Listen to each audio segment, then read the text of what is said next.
കടലുണ്ടിപ്പുഴയും കണ്ടൽക്കാടുകളും ആസ്വദിക്കാൻ ഞങ്ങൾ കാലത്ത് 9 മണിക്ക് തന്നെ വഞ്ചിയിൽ കയറിയിരുന്നു. ഹോ, ഇത്രയും പ്രതീക്ഷിച്ചില്ല. ഫാമിലിയുമൊത്തുള്ള ഈ ഉല്ലാസയാത്ര ശരിക്കും ത്രില്ലായി. തോണിക്കാരൻ മണിയേട്ടൻ കണ്ടൽക്കാടുകളെക്കുറിച്ചും കടലുണ്ടിപ്പുഴയെക്കുറിച്ചും വാചാലനാവാൻ തുടങ്ങി.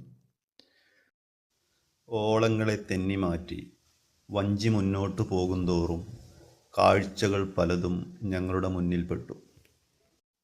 2001 നടുക്കുന്ന തീവണ്ടി അപകടത്തിൻ്റെ ശേഷിപ്പുകൾ, ദേശാടന പക്ഷികളുടെ വർണ്ണക്കാഴ്ചകൾ, പുഴയിലുള്ള കല്ലുമ്മക്കായ കൃഷി, അങ്ങനെ പലതും ഞങ്ങൾക്ക് നേർക്കാഴ്ചയായി.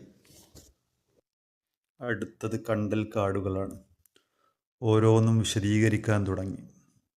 നക്ഷത്രം പോലെ പൂവുള്ള നക്ഷത്രക്കണ്ടൽ, ഭ്രാന്തമായി പടർന്ന് പന്തലിച്ച വേരുകളുള്ള ഭ്രാന്തൻ കണ്ടൽ, കടലുണ്ടിപ്പുഴയുടെ നീലക്കുറിഞ്ഞെന്ന് വിളിക്കുന്ന നീലപ്പൂ വിരിയുന്ന ചുള്ളിക്കണ്ടൽ, ഇലയിൽ ഉപ്പു ശേഖരിച്ചു വച്ചിരിക്കുന്ന ഉപ്പുകണ്ടൽ, പ്രകൃതിയെ സംരക്ഷിക്കുന്ന ആവാസ വ്യവസ്ഥയുടെ വ്യത്യസ്തതകളെ ഞങ്ങൾക്ക് ശരിക്കും പുതിയൊരനുഭവമായി മാറി.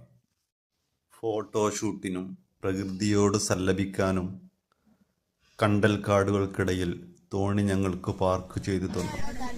വാ, സൂപ്പർ!